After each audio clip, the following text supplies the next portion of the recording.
Hi guys, happy Friday! Yay! I'm here to do a Friday Reads video.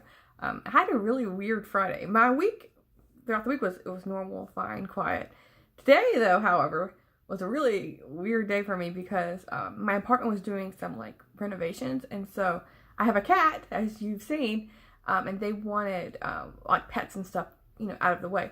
And so instead of like crating her all day, which she's not used to, I decided to bring her to work because I have like a single office. I'm lucky I don't have to work in like a cubicle. I have my own room with our door can close. So I was like, well, I'll just bring her to work with me. And so I had a really distracting day, to say the least, with my cat.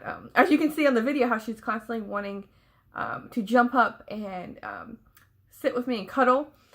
And so it was really weird today. Luckily, it was like a really relaxing day. We had a nice potluck, and so work was not really the main motive or thing going on today.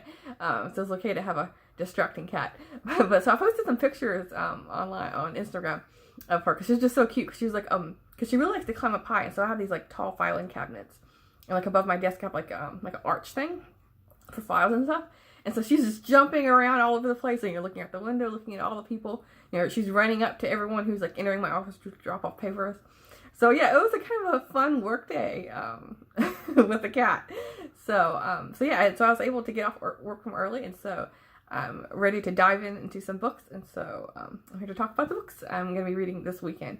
I'm participating in a couple of read-a-thongs, read-alongs. I'm still working on The Great Hunt for the Wheel of Time read-along that's happening this month. We're doing the second book. I made some progress on it, so I'm hoping to make some more on that one. And then I'm also still working my way slowly, unfortunately, through Phineas Redo for Steve Donahue's read-along of the Palliser series. And then, so those two I'm working on. And so these four are the main ones I'm focusing on. These other two I'm talking about, that I just mentioned, I'll just chip away slowly but surely. So this one is when I just started. I've literally read 2 pages of it on my break at work. Because again, my cat distracted me, so I mean, I can't focus on my book if my cat's just like meow, meow, so I had to pay attention to her. But this is the book I just started, In an Absent Dream by Shana McGuire. And this checked off one of the boxes for the owl readathon that's happening. And so this one, for the 2 pages I've read, this is the 4th book in the Wayward Children's series. For this one, it's focusing on kind of like the principal of the school. You've seen this character throughout the 3 books, and so this is like her story, her like background story. It opens up when she's a child, and so of course how her life kind of evolves in a way because the occupation she has later on, and kind of you have kind of get a sense of her personality from, like I said, seeing her in the other 3 books. And so she is kind of this book is, each book goes into a different world. For this one, it's a logical world. So yeah, I'm hoping to get to this one. It's only 200 pages, and my e-reader says it's like a little over 2 hours. So I'm hoping to get to this one today, since I have plenty of time. And then this is the other one that I'm planning to get to today. And this one also is for the Owls retelling. It was like a fairy tale retelling, or just a retelling, and this is a fairy tale retelling, A Snow and Rose. It's a really pretty cover by Emily Winfield Martin. And as you can see, like, kind of like a Red Riding Hood, and I'm assuming Snow White. And so, yeah, this one says it's going to be illustrated, and so I'm hoping to maybe, like, I normally read on my Kindle Paperwhite because I don't like the glare. I stare at the computers long enough, so I don't like reading a computer screen, but I might read it on this tablet just so I can get like the full effect of the illustrations. I haven't opened it up, but maybe it's kind of like either like a children's book or a comic book. I don't know, but this one sounds like fun. And then I'll just mention the other one I'm reading along. It's The Amish in April is, I think, the name of it, and it's hosted by Sarah from Steeped in Books and Lizzie from Lizzie Faye Books? Lizzie? I think that's her channel name. I'll leave a link in the description below to their 2 channels. They're doing an Amish in April. And for the prompts, it was going to be 4 seasons. So it's like fall, spring, winter, summer. And I chose to do a spring theme because this book just came out. And this, like, because I don't read a lot of Amish fiction. I used to as a kid, because I really like, kind of like, I liked reading historical fiction. I liked reading about people who, are like farming, Little House on the Prairie kind of thing.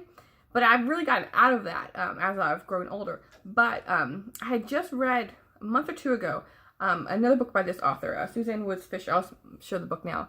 It's Mending Fences. But Susan Woods Fisher, I read The Letters, which I really liked because it wasn't just like your typical Amish story, because she mixed in a lot of like contemporary themes, like the real world. It was like some of the people were, went to the town, and some of the people from the town especially were going into like kind of like seek solace in this Amish community. And so it had like it was well balanced, I thought. And so I really liked that author's work. And so this is a book that just came out. So I'm assuming, especially by the cover, it looks very springy. So I'm just gonna read this one for that chunk. I'm not gonna read all four. But I'm using this one first. I'm going to participate a bit by picking this as my spring book, and I'll read a bit of the description. And this is the first book in the Deacon's Family series, and this one says, every saint has a past, every sinner has a future. Luke Schrock is a new and improved man after a stint in rehab, though everyone in Stony Ridge only remembers the old Luke. They might have forgiven him, but nobody trusts him. Amos and Fern Lapp allow Luke to live at Windmill Farm under two conditions. First, Luke must have a sincere apology to each person he's hurt, a 4-page single-spaced list. Second, he must ask each victim of mischief to describe the damage he's caused. Simple, Luke thinks. Offering apologies is easy, but discovering the lasting effects his careless actions have caused, that isn't so simple. It's gut-wrenching. And so yeah, I guess it's kind of like a different, it almost sounds like something that's part of like the alcohol anonymous, like AAs, how they have like, there's like a 12-step program, and like one of their steps is, facing the wrongs that you've done and apologizing to people. So this really, it seems like it's taking on kind of like that, kind of like trying to redeem himself. And so yeah, this is what I'm going to be reading this weekend. And then this last book that I'm going to mention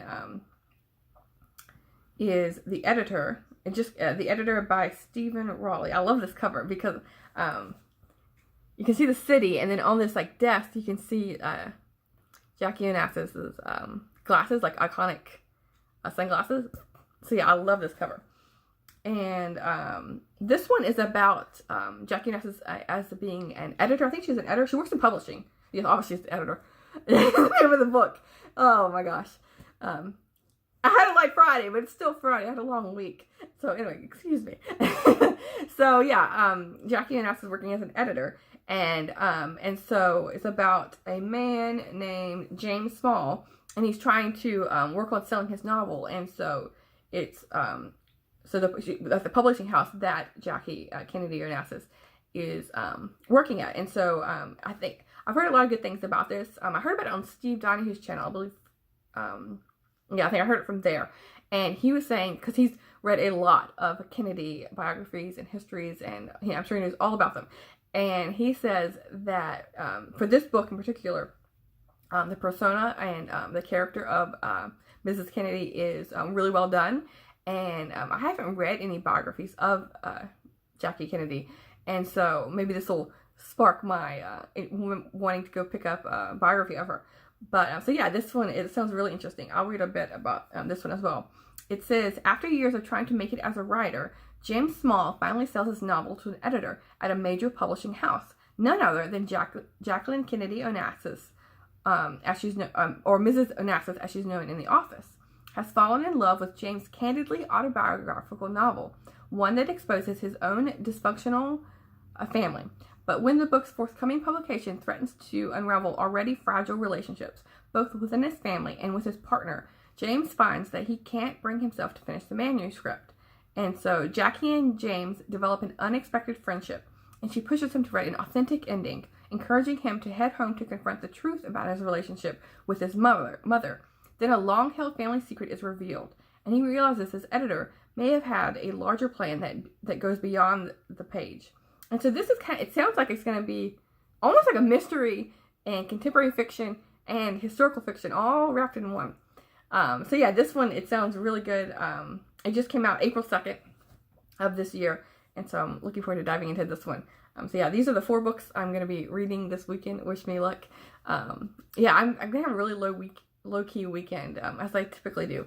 It's really warm today. It's like 85 or so, which I prefer like 70s. But tomorrow it's going to be like low 70s, which is I'm thrilled. So I'm hoping to spend a good amount of time outside.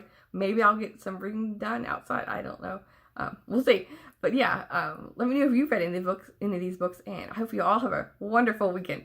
So yeah, thanks. See you soon, BookTube.